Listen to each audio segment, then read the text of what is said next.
Don't abandon me.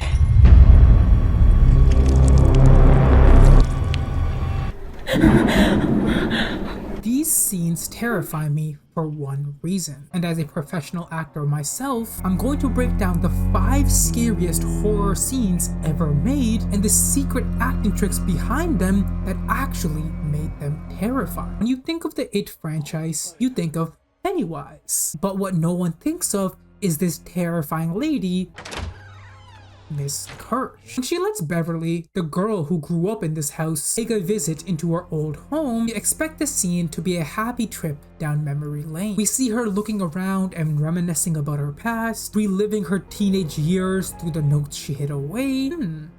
But what was that? Beverly then goes back to join Miss Kersh for tea, but suddenly, mid-conversation, this happens.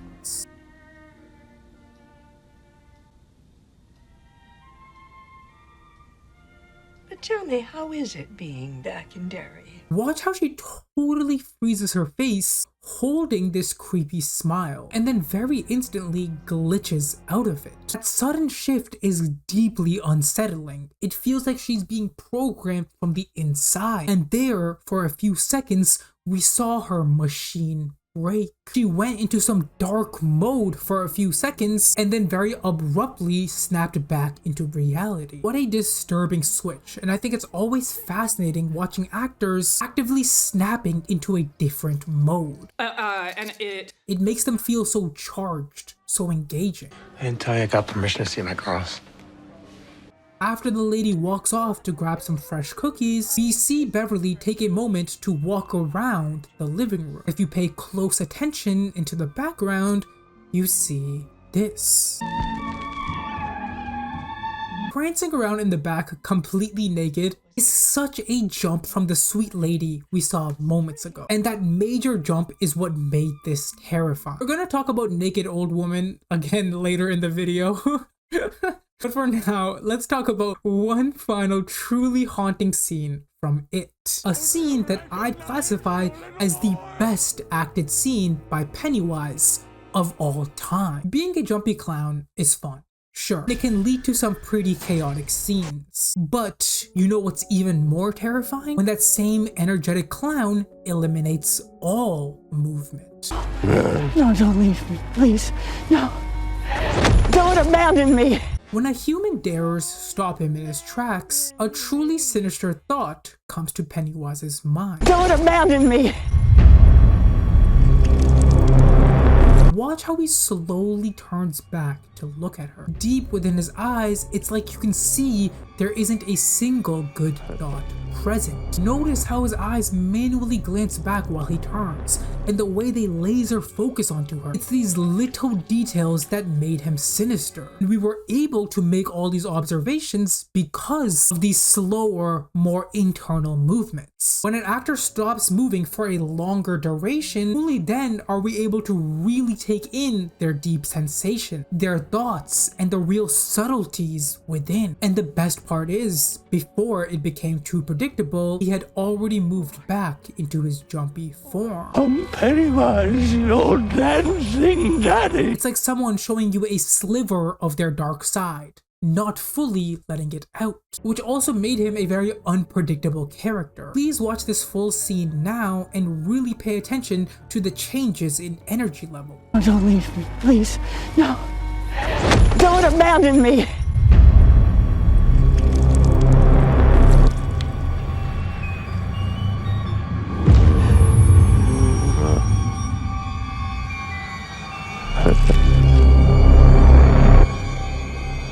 You're not him. Who are you?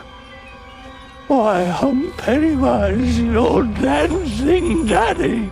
You'll notice many of the best scenes are the ones that operate in these various ranges, going from totally still to complete chaos. A clear example of this is in the next terrifying scene that somehow unnerves you even more than the dancing clown.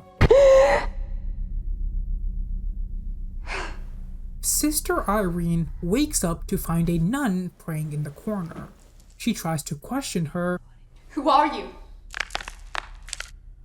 No no response. Just like Pennywise, the actor completely eliminates movement. But what's even scarier here is the lack of information. Because guys, at least with Pennywise, we had a face to judge. You were able to judge the eyes, the movements, but here there is literally nothing. We are left staring at a black veil for 15 plus seconds. And that means nothing is being revealed to us. We are forced to sit in the complete unknown until finally we see chaos is being built with this rapid, jittery hand. It takes us from that still range, instantly bringing us into chaos. Before you can comprehend what's going on, they hold that chaos by throwing a series of events at you. Each event quickly vanishing before ever coming to a resolution. What a masterful way to pull off calculated chaos. I love it. God save you.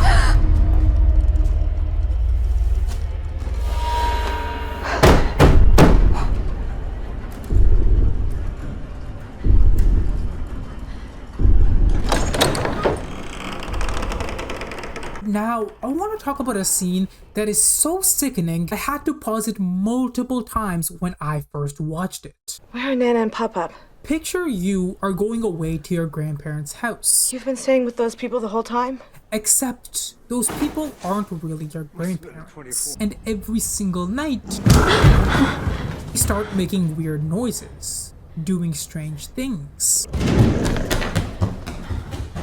Until one night they take it too far. From the start, I want you to instantly notice how immersive this scene feels. Due to the fact that one, it's a POV shot, so everything feels a lot more intimate and engaging. But also, number two, how more than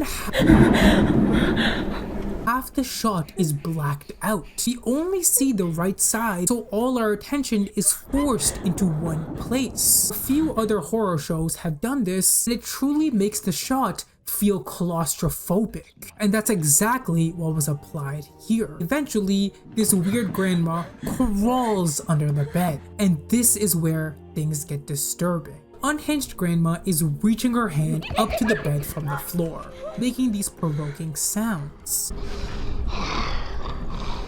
Eventually,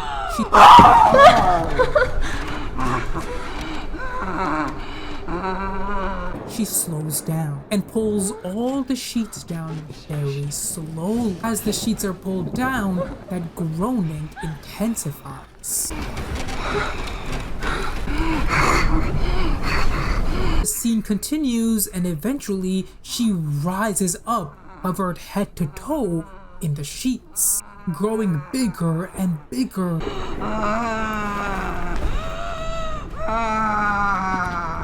She has literally taken over the entire frame, bringing out such an overwhelming effect. But the craziest part is how the tension still doesn't break. They force it to grow longer as the girl turns away from the horror, really cooking us with this build-up, until at last, Grandma strikes. Unhinged grown-ups will never not be terrifying. Please subscribe right now if you agree, which is exactly why my number one scariest scene has to go to the Hereditary ceiling scene. This boy wakes up in the middle of the night, and we first see this wide shot of his room. You'll notice the silhouette of his possessed mother hiding in the top left corner, instantly adding an off-putting sensation. Hidden in plain sight is such a frightening dynamic because it gives all the power to the evil. The evil has breached the safety zone. They are now in control of whatever happens. I mean, what are you gonna do about them? They have infiltrated the frame, but that's what makes it interesting. This movie didn't go for the obvious choice. Instead of the possessed mother jumping down and attacking him, she just sits there, slowly building up that rising tension until this happens. Not only does this add a second layer of tension because we're aware there's a demon loose in the house now, but also pay attention to how she exactly leaves. This is inhumane body language. Like gravity doesn't exist for her. It adds such an eerie effect to this entire thing. Unlike many traditional horror movies, the creature is still moving in a realistic way, crawling on the walls. Here they made sure to strip away all of that normality. That contrast is what really makes this terrifying. If you want me to do a further analysis on any of these movies or perhaps a totally separate horror movie, let me know in the comments below. And make sure you click this playlist for more horror reviews. And of course, click the subscribe button so I can see you guys next week. Deuces, cha!